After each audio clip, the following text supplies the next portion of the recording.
Esta semana vamos falar sobre o papel do corretor imobiliário.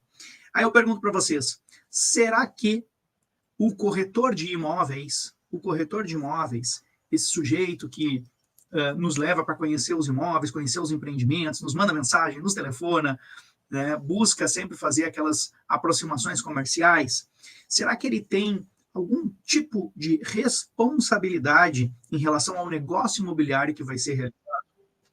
Uma primeira pergunta. Segunda pergunta, será que o corretor de imóveis, ele atrapalha ou ele auxilia ao advogado imobiliário? Será que ele pode ser, digamos assim, a gente pode utilizar de uma maneira positiva a atividade do corretor de imóveis para que ele contribua na atividade do advogado imobiliário, que está ali auxiliando também na realização desses negócios imobiliários?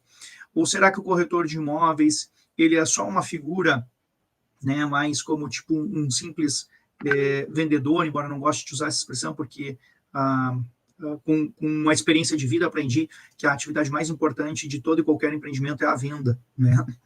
Eu falo isso, né, tanto em relação aos profissionais que têm os melhores resultados, mesmo os advogados, né, médicos tradicionais, assim, profissões, né, engenheiros, quanto qualquer outra empresa ou empreendimento, né, nas vendas que estão ali a locomotiva dos negócios, né? Como a gente tem essa visão mais fechada, mais atrapalhada, né, menos clara das coisas, eu percebo muito bem que às vezes as pessoas tratam isso como, né, de menor valor. Então, nesse aspecto, o corretor de imóveis ele seria apenas o vendedor ou ele teria alguma outra colaboração para fazer com que o negócio imobiliário ele seja mais seguro para ser realizado, né? Será que a gente tem aqui, então, como contar com tendo alguma experiência de vida, tendo algum conhecimento sobre os negócios, né, imobiliários? Será que a gente consegue utilizar com inteligência, né, com propriedade, a participação do corretor de imóveis? Então, essas que são as nossas questões, né, que mobilizam então, o nosso encontro de hoje. E eu gosto muito desses temas, porque são temas de cunho assim, de aplicação imediata, né, e que a gente acaba não conversando sobre isso, né? Certamente nunca num ambiente acadêmico, e às vezes a gente também não conversa sobre isso, né, em outros ambientes de estudo.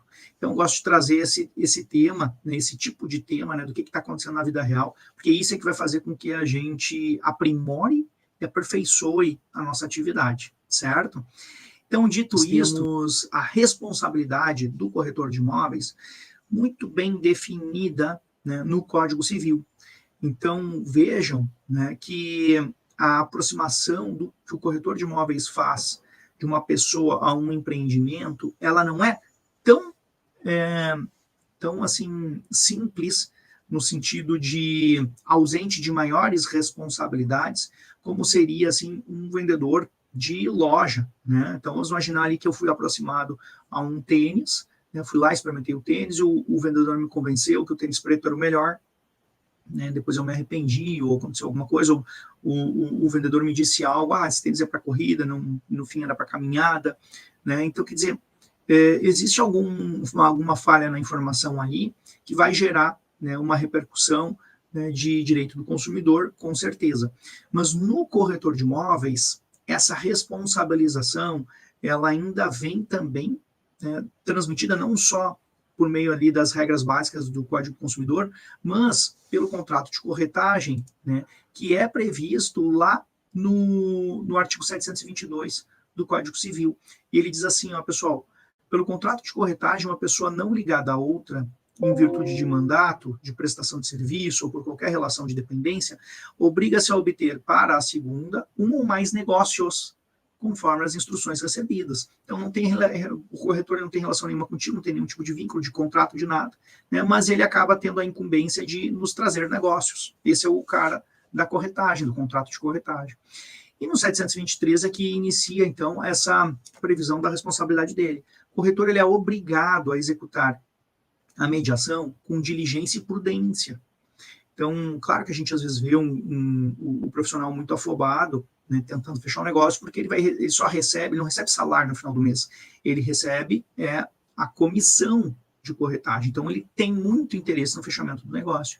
Mas, ainda assim, a lei diz que ele tem que mediar com diligência e prudência, né? Então, veja bem, talvez, né, e aí podem me corrigir, mas os corretores imobiliários que às vezes nos acompanham aqui no nosso encontro podem confirmar, muitas vezes um corretor experiente que está no mercado, que tem reputação, né, ele às vezes prefere não fechar um negócio, né, seja uma locação, seja uma venda, para não ter problemas depois, não perder sua credibilidade perante os seus clientes. Então, isso tem também uma importância de mercado, uma importância comercial. E acaba sendo, né, além de uma proteção da reputação do corretor, é um dever dele, né, agir com diligência e prudência, prestando ao cliente espontaneamente todas as informações sobre o andamento do negócio. Então, ele vai acompanhando e vai falando do negócio. No parágrafo único, que vem a pressão, ele diz assim, ó, sob pena de responder por perdas e danos, então pode, inclusive, o corretor de imóveis responder por perdas e danos, ele vai prestar ao cliente todos os esclarecimentos acerca da segurança ou do risco do negócio, das alterações de valores e de outros fatores que possam influir no resultado da incumbência.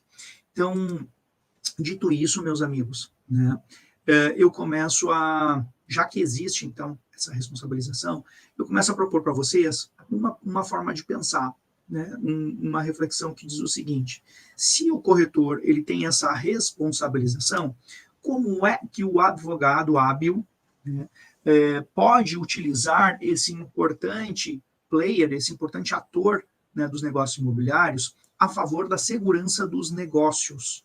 Né? Como?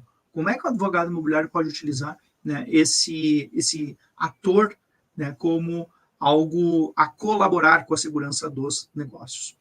Primeira observação, pessoal, tenho várias questões aqui para tratar com vocês a partir de agora. Primeira utilização, né, desse importante ator. Perguntas e registro das perguntas. Tá? Hoje em dia, todos nós, né, cada vez mais, nós nos comunicamos por meios eletrônicos. É diferente antigamente, né, quando os nossos avós faziam negócios imobiliários, que as coisas eram ditas, né, no fio do bigode, perdidas. Hoje nós temos o maior volume de contato, com certeza, né, por meio dos contatos eletrônicos, por e-mail, por mensagens e assim por diante.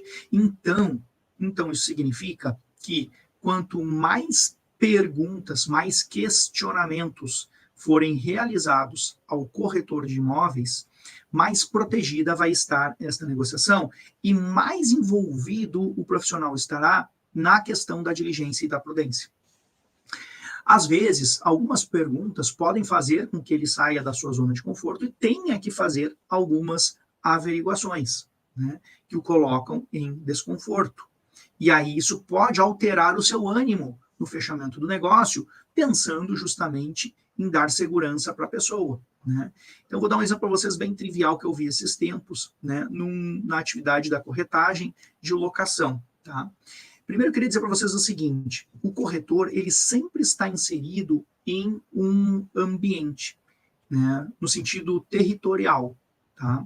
É muito mais difícil, como a gente tem hoje em dia essas plataformas, né, que são generalistas e às vezes até erram feio. Eu já vi erros grosseiros, tá, dessas plataformas que fazem a aproximação, né, erros grosseiros nas avaliações imobiliárias. Tá? Então, já vi, por exemplo, plataformas, né, não vou dizer os nomes aqui porque não interessa, mas essa maior de todas, eu já vi ela avaliar em R$200 mil um imóvel de 800 mil, eu já vi ela avaliar em R$2 mil um aluguel de 15 mil reais. Né? Então, assim, existem erros grosseiros, né, que as plataformas cometem. Isso é mais raro de acontecer, não estou dizendo que não possa acontecer, pode até ser de má fé, isso pode vir a acontecer, mas é mais raro isso vir a acontecer quando você lida com um corretor de imóveis experiente, porque ele domina a área que ele atua. Então, se ele atua numa cidade, ele conhece os bairros. Melhor ainda se ele é especialista num bairro ou numa zona sul, zona leste. Né? Se a cidade é menor, uma cidade de 150 mil habitantes, 300 mil habitantes, já começa a ficar maior a cidade, né?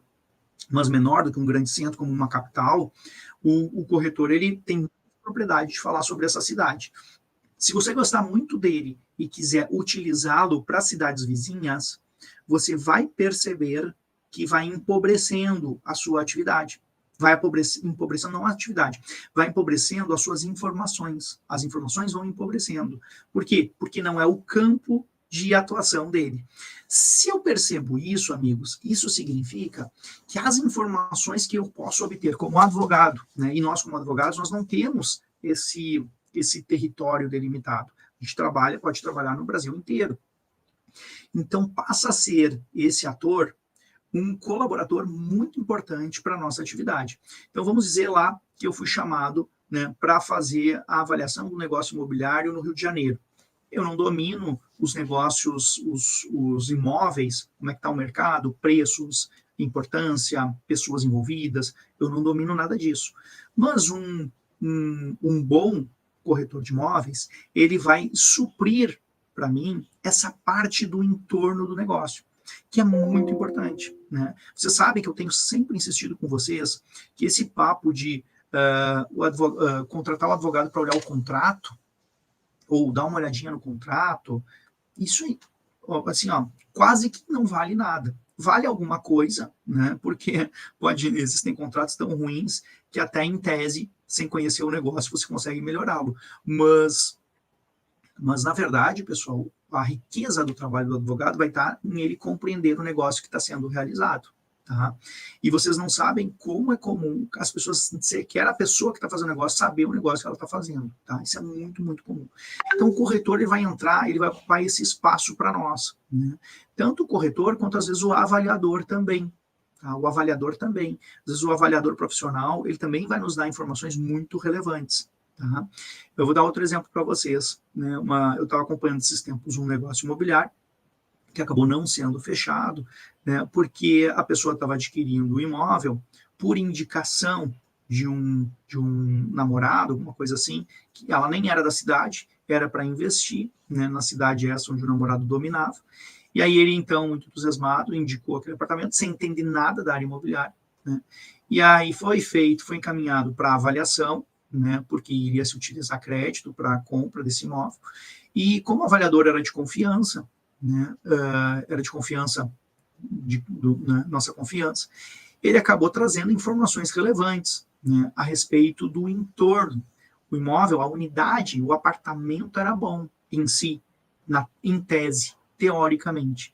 Mas, de fato, na vida, lá no entorno, ele não alcançava aquele valor que estava sendo cobrado, então o valor dele estava baixo, por causa dos perigos do entorno. Então, existia lá um ambiente de criminalidade no entorno. Então, o empreendimento, o prédio, a unidade era bacana, mas o entorno era violento. Então, quer dizer, como saber esse tipo de informação se nós não tivermos, né, não utilizarmos esses corretores de imóveis ou esses avaliadores, os que vão para a área da avaliação, né, para nos trazer esses retornos, né, esses dados, essas informações. Né? Como fazer isso? Então, vejam, pessoal, como na medida que a gente vai fazendo perguntas para o corretor, ele vai se responsabilizando e a gente vai ganhando em conteúdo, em informação. Eu disse que, num caso também que eu queria mencionar para vocês, era um caso de locação, o proprietário, então, que era quem a gente estava acompanhando, né, por orientação, formalizou uma série de perguntas sobre o inquilino proponente. E aí se descobriu, nada contra, não tem problema nenhum, mas que o inquilino proponente era um dessas pessoas que vivem, né, da influência eletrônica, né, influencer que se chama, e não tem problema nenhum, tinha uma boa renda, tinha uma renda compatível com a locação, tudo certinho. Contudo, o proprietário ele não queria, né, trazer nenhum problema para os seus vizinhos, porque tem uma boa relação com a vizinhança e não está afastada a possibilidade de, no futuro, ele voltar, né, para aquela cidade, para aquele imóvel dele. Ele não quer se desfazer, é um imóvel para ele é valioso. Mas, por enquanto, ele não está usando, então ele ia dar a locação. E aí começaram os questionamentos.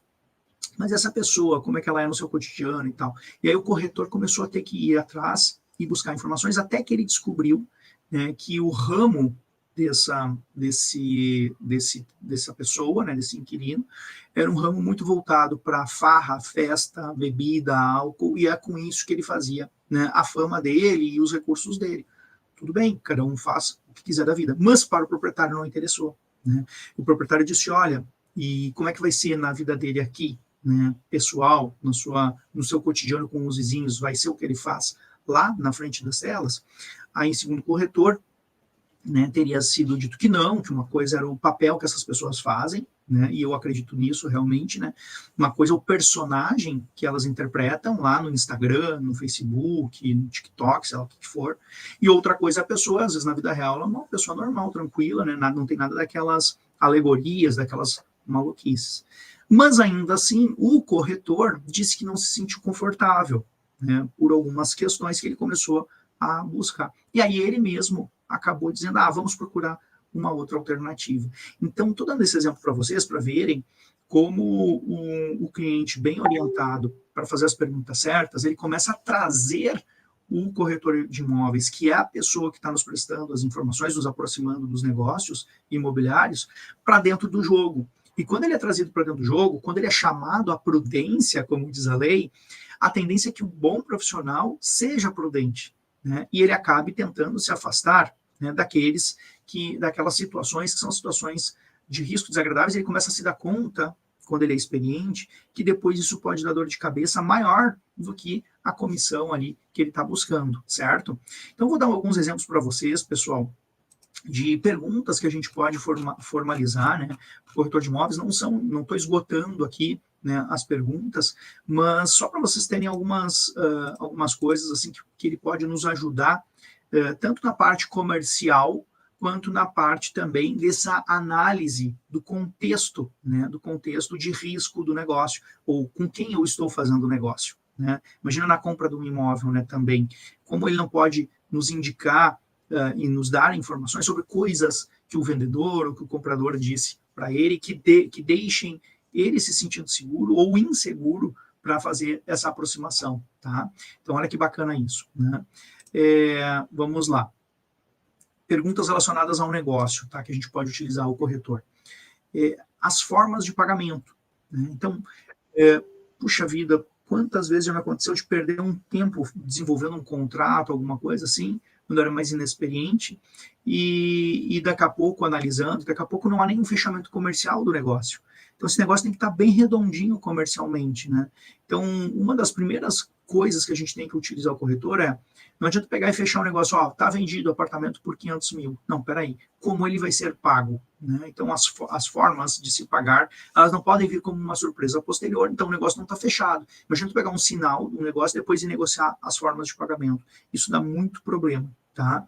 Então, existe a possibilidade, né, inclusive, de se negociar esse valor, aumentando ele, se a forma de pagamento for uma forma de pagamento não tão líquida, né, ou seja, com pagamento à vista ou maior parte em moeda, dá para melhorar isso do ponto de vista de quem vende, ou do ponto de vista de quem compra, também dá para melhorar, dá para alterar até as tabelas das incorporadoras, pessoal. Vem lá uma tabela, o 1503 custa 490 mil.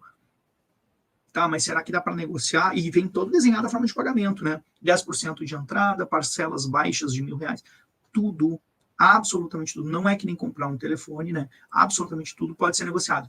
E com quem é o primeiro negociador? É o corretor. Depois a gente pode até se aproximar do diretor comercial da empresa, do gerente comercial, né, da incorporadora. Mas o primeiro sujeito, aquele que vai advogar, vai defender a causa da compra, né, vai ser o corretor de imóveis, tá? Em relação à infraestrutura, né, do local, do entorno, será que vai atender a família que está ali buscando aquele imóvel?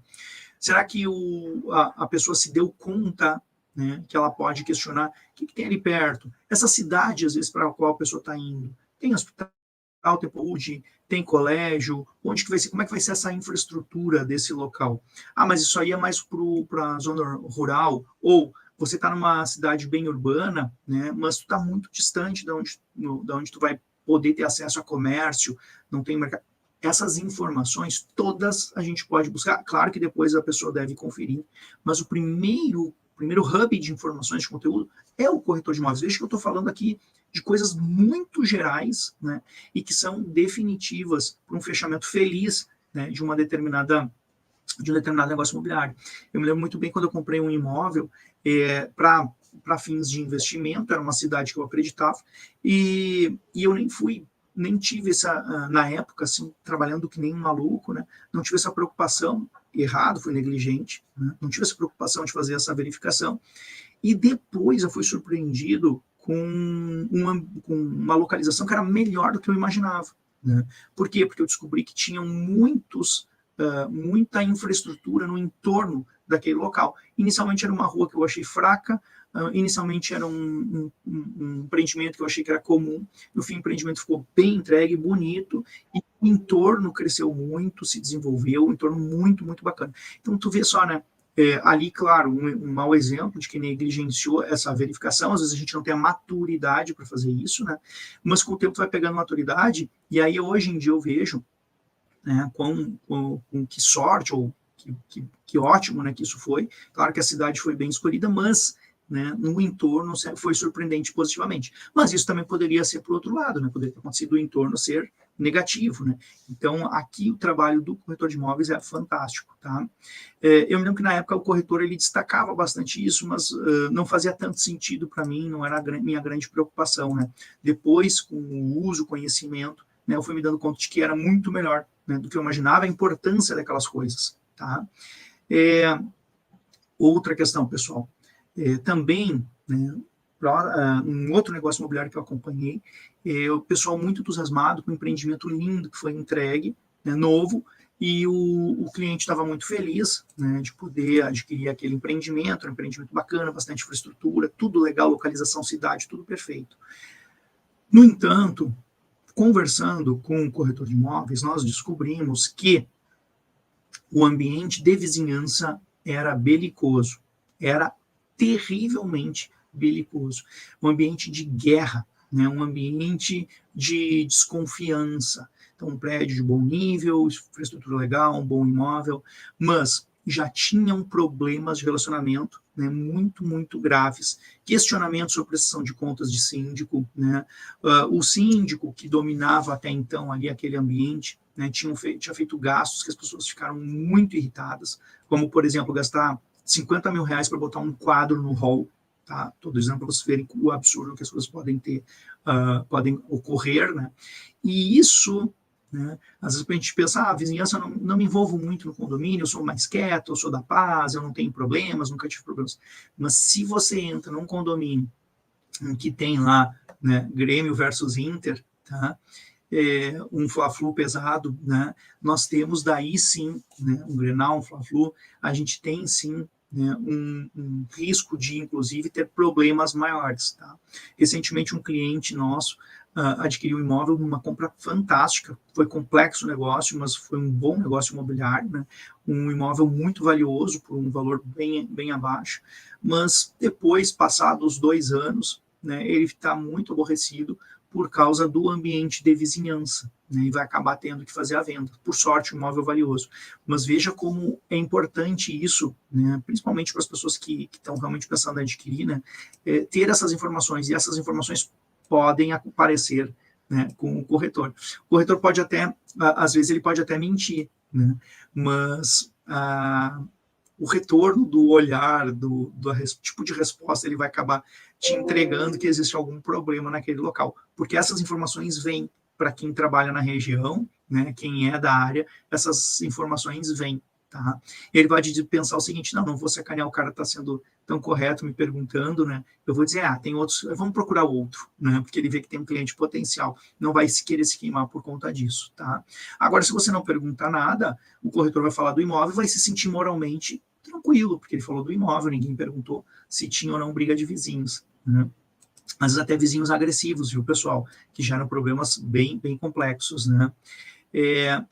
Também é um outro aspecto, né, já falando então disso, é o custo do condomínio, né? Então, o custo de condomínio, que é aquele valor recorrente mensalmente, custo fixo, acaba sendo uma informação preciosa aqui.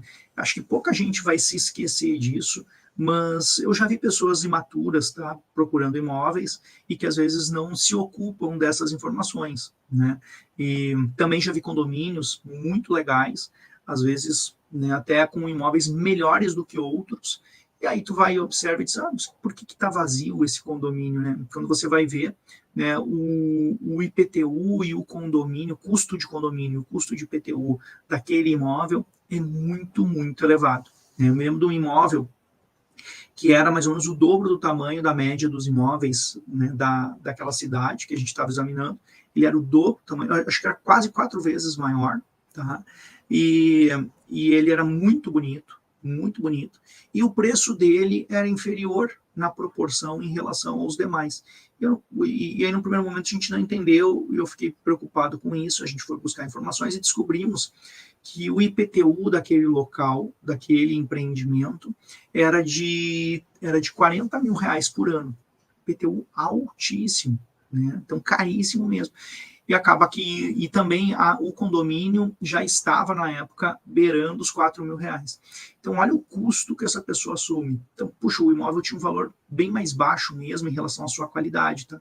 Mas o custo fixo era tão alto que tornava o negócio, né, pouco atraente. Então, veja só como as coisas são muito do caso concreto, né, dos negócios imobiliários. Então, sim, essas informações são relevantíssimas, né? Assim como informações sobre o valor de ITBI que vai ser cobrado, os emolumentos. Tem pessoas que às vezes a gente orienta, que nos procuram, que elas não têm maturidade negocial. Às vezes ela tem muita maturidade enquanto profissional, mas ela não tem uma maturidade negocial. Elas são pessoas que não têm vivência, não fizeram muitos negócios imobiliários. Então, esses alertas passam a ser muito importantes, e quem vai nos dar essas informações por primeiro deve ser, sim, o corretor imobiliário. Ah, mas o advogado não pode ir atrás disso, Rafael. Claro que o advogado pode ir atrás disso, mas convenhamos, né? Se nós temos ali, junto conosco, eu estou fazendo a parte da análise jurídica, tem um corretor envolvido, ele vai receber uma excelente comissão, porque as comissões de corretagem, elas são, na média, 6% do valor do negócio, e um imóvel é um negócio valioso. Então, se eu tenho um profissional ali recebendo para isso, vou ou não vou utilizá-lo? Claro, vou utilizá-lo o máximo possível. Quero que ele me dê todas as informações, eu quero que ele me mande uma foto do último DOC de cobrança de condomínio, quero que ele me mande uma foto do último IPTU que foi cobrado, eu quero que ele veja para mim, me informe mais ou menos o ITBI, né, quanto que vai ser. Eu quero muitas informações por parte desse corretor, eu quero que ele tire as certidões negativas, né, desse imóvel também, para a gente fazer a verificação, né, das pessoas envolvidas, comprador e vendedor. Ah, mas isso tudo a gente pode fazer. Tudo a gente pode fazer e deve fazer. Mas se eu tenho um profissional ali junto, atuando, colaborando, né, evidentemente isso aí pode fazer com que a gente ganhe muito tempo, tá? Muito tempo e qualidade de informações, certo? Em termos ainda de perguntas assim que a gente necessariamente tem que fazer, vai anotando aí. A gente tem que fazer necessariamente perguntas sobre as vagas de garagem. Também vejo as pessoas esquecendo, tá, disso, o pessoal no cotidiano. Ela vai, olha o imóvel, olha uma série de coisas e não olha a vaga na garagem. Depois pode ser uma surpresa muito desagradável, ou porque a pessoa não tem direito a uma vaga, ou porque a vaga é rotativa, ela não sabe as regras. Então, é importante, sim, muito importante a gente saber e ver, né, pedir para ver, testar o tipo de carro se cabe, né? Muito importante. O que mais aqui o rol que eu fiz de perguntas? Né? Segurança da região, né? Eu estava mencionando para você aquele exemplo da violência, né? É importante perguntar sempre sobre segurança da região. Alguém pode me dizer assim, mas no Brasil a violência é a regra. Não, existem bairros mais seguros, menos seguros. Existem bairros mais violentos, menos violentos. Existem cidades mais violentas, menos violentas. Então, sim, a gente tem que ver qual que é a tolerável para nós, o que nós estamos buscando, né? O nosso cliente ou o adquirente. Ou quem vai ser inquilino, não importa, né? Outra questão também que o pessoal às vezes não se dá muito conta é a questão da posição, tá? Da posição solar do imóvel, pessoal. Também isso é uma pergunta bem legal de se fazer, tá? Para os corretores de imóveis. Eles sabem que isso é uma informação importante e eles têm que ter isso na ponta da língua. Tá? Também isso aí ganha em perspectiva. Às vezes tu está vendo ali 2, 3, 4 imóveis com ele e vai ser mais claro que esse aqui tem melhor posição, esse não tem. Então vamos utilizá-lo também para isso. Tá? Em relação à perspectiva de valorização, via de regras vamos dizer que vai valorizar, né, esse imóvel. Mas, que nem eu disse nem estou mencionando para você, se eu tenho uma relação de transparência, eu crio um vínculo de confiança, o profissional está vendo que tu está confiando nele e questionando, né? Puxa vida, esse preço aqui, como é que está em relação aos negócios que tu tem feito? Tem chance de valorização? Como é que está? Como é que tu enxerga essa região? Ele vai ter na ponta da língua informações positivas, mas você também vai colher na sua resposta, nas entrelinhas, também outros tipos de informações que podem ser muito importantes, né? informações muito valiosas, informações que vão acabar servindo, né, para vocês fazerem uma análise mais macro, uma análise maior, que não só aquela pura análise jurídica, certo? Fazendo aqui uma gama de questionamentos, né, pessoal, bem amplo, tá? Muito amplo, para vocês poderem criar em cima disso. Tá? Documentos necessários, né, para a questão do imóvel, tudo isso o corretor, então, o corretor profissional vai te providenciar. Ele vai te dizer, não, eu providencio tudo, eu faço toda a checagem. Claro que o advogado vai ter a capacidade de fazer a interpretação sobre aqueles documentos que o corretor não vai ter. Né? Alguns vai ter bastante experiência, mas de regra não vai ter tanta, ele não vai ter, né, a mesma aptidão, porque não conhece os meandros da justiça, se não for também advogado, certo? Então, ele pode buscar os documentos e deve buscar certidões de base, documentos de base exigidos, sim. Tá? O importante é que se ele não trouxer, a gente pega em excedente, do quanto tempo a gente ganha com isso, né? Algumas outras questões, né, envolvendo o imóvel. Será que já passou por alguma reforma esse imóvel? Ele pode ser reformado, ele pode ser fechado, ampliado, sacada fechada. Tudo isso a pessoa diz que é uma ilusão, né? A gente pode tudo e não pode nada. Então, assim, ó, recomendo que além do corretor, né, fortemente recomendo que você converse com o zelador do imóvel. Tá? O zelador é uma pessoa muito importante para se conversar, assim como o síndico, tá? Uma pessoa muito importante para se conversar. Tá? O síndico, o zelador e o corretor imobiliário. Tá? São pessoas muito importantes para a gente conversar nessa nossa análise ampliada aqui de riscos do negócio, ok? Trânsito da região, idade do imóvel, né, para saber como é que está a garantia, se ainda tem garantia ou não. Tá? Então, são todas questões, né, são todas questões que a gente pode e deve fazer. É muito comum também, principalmente cidades turísticas, tá, gente, que é cada vez mais comum as pessoas se mudarem para cidades, mas tinham antigamente uma vocação somente turística, né, porque agora a gente não tem mais aquela limitação de trabalhar, né, no determinado local, dependendo do tipo de trabalho que vocês realizam. Então, cada vez mais comum a gente ir para cidades turísticas. E aí tem que se entender bem, né, como é que vai funcionar isso aí em termos de trânsito, se tem uma boa adaptação, né, como é que funciona essa vida, né, em uma cidade diferente, ou às vezes em um bairro mais movimentado, né, de trânsito. São todas informações que eu colho primeiro com o corretor de imóveis. Esse cara, pessoal, olha como é que é o raciocínio. Esse cara, como é remunerado por comissão, né, a comissão dele que eu disse é de 6%, pode ser menos, pode ser negociado para menos, pode ser negociado para mais, inclusive, em alguns lugares. Mas esse sujeito, a tendência dele é me dar uma visão otimista, certo? Perfeito? Claro que sim, ele quer fechar o negócio. Agora, olha só que legal quando a gente aproveita as coisas, né? Se eu sei, né, que nem um editorial de jornal, né? Se eu sei que aquele jornal tem viés por um lado, né, toda a manchete que ele lançar vai acabar me induzindo para um determinado lado. Então, tem que ir atrás daquele jornal, porque é uma notícia, correto? É a mesma coisa aqui. Então, todas as informações que forem muito extravagantes, otimistas, vai valorizar muito. Essas, eu meio que neutralizo. A estratégia é essa, tá? Eu meio que neutralizo. Eu não valorizo tanto as informações que são extravagantemente positivas. Essas eu boto no quadro da dúvida. Agora, as informações que têm uma ressalva ou uma nuance, né, as informações que vêm ali com uma determinada ressalva, essas eu vou valorizar bastante. Eu vou tomar elas por verdadeiras, porque eu tô falando com a pessoa que quer fechar um negócio, e ela tá dando uma informação que é um contra pra mim. Né, seja trânsito, seja segurança, etc e tal. Então você diz, não, é como todos os lugares, sempre tem risco. Bom, essa informação eu já vou ler, né? Olha, o lugar não é seguro. Então eu vou utilizar as informações que não são extravagantemente positivas para fazer a minha análise. Né? É mais ou menos quando a gente vai fazer uma compra de internet. Eu vejo uma ou duas informações positivas só para confirmar que alguém gostou, mas eu vou lá para as negativas. E não que as negativas vão me convencer, porque sempre pode ter alguém, né, que não tenha gostado, ou ficado irritado, ou que seja um pouco paciencioso. Mas nas informações negativas eu posso enxergar coisas que eu tolero. Esse é que é o legal. Então eu enxergo nas informações negativas, eu aceito a informação negativa, mas eu tolero. Então se eu tô numa cidade que é uma cidade muito violenta, né, que tá com uma violência muito grande, como a gente vê aí nos noticiários, Rio de Janeiro, São Paulo, Porto Alegre, né, esses capitais que estão com uma violência bastante elevada, e aí o cara me responde dessa maneira, é uma resposta normal. Né? Agora, se eu tô num outro ambiente desconhecido e a pessoa me responde dessa maneira, eu tinha uma expectativa de que fosse melhor, talvez não esteja um bairro bom, entende? Então a gente pode utilizar, assim como as informações de idoneidade do vendedor, né? Sabe, pessoal, o senhor conhece esse vendedor? Né? Não, o senhor conhece, como é que chegou a você? Eu já fiz isso com o corretor, e o corretor que estava entusiasmado, ele começou a esfriar. Disse, não, esse aqui não era de indicação, não era minha, conheço numa plataforma digital, a gente fez um negócio junto. Ah, então não é das suas relações, não tem como garantir essa pessoa. Não, isso não é das minhas relações, a gente tem que fazer um pente fino nele. Bacana. Assim como eu já peguei outros tipos, né, de situações, e quando não, essa pessoa é extraordinária, nossa cliente há anos, paga bem certinho, não se preocupe, o senhor vai fazer um negócio muito, muito bom, eu garanto. Olha como muda, né? Olha como muda a informação. Ah, mas vai tomar pelos documentos, pegar as negativas? Vou. Mas essas informações de bastidores, meus amigos, eles vão ser mais relevantes às vezes. Por quê?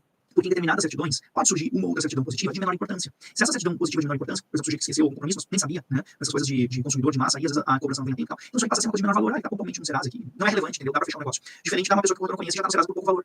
Olha como é diferente a interpretação, né, gente? Então, olha, eu vou estar fazendo um negócio com uma pessoa que tá no Serasa com um valor pequeno. Ou o corretor conhece ele diz, não, se eu for esquecimento, bobagem, ele é um cliente excelente, né? É uma interpretação. Agora, imagina que ele tá no Serasa com um valor pequeno, tu não conhece ele surgiu do nada, foi indicação da indicação, onde é que você já faz um raciocínio diferente. Você pensa assim, puxa, o cara não tá conseguindo pagar nem a conta, né, de luz, de água, de telefone, etc. Eu vejo como muda, como a gente pode aproveitar bem as informações se a gente tiver discernimento, né, discernimento. E também, como eu disse no início, né, aproveitar a boa qualidade do bom e qualificado e experiente corretor de imóveis. Então, qual é o papel jurídico do corretor de imóveis? Ele é, sim, um corresponsável pelo negócio, porque ele tem o dever legal de agir com prudência, que nem eu mencionei, né, no início da aula para vocês, e ele tem o dever jurídico de prestar corretas informações. Então, imagine que eu tenho lá várias informações, o corretor me dizendo que a empresa é bacana, que tá tudo certo, e depois eu descubro que a obra já está atrasada, o corretor de imóveis já sabia, e a pessoa cai numa roubada, compra um imóvel que não vai ser entregue. Passa o corretor, a imobiliária, a estar no risco desse fechamento desse negócio, não passa?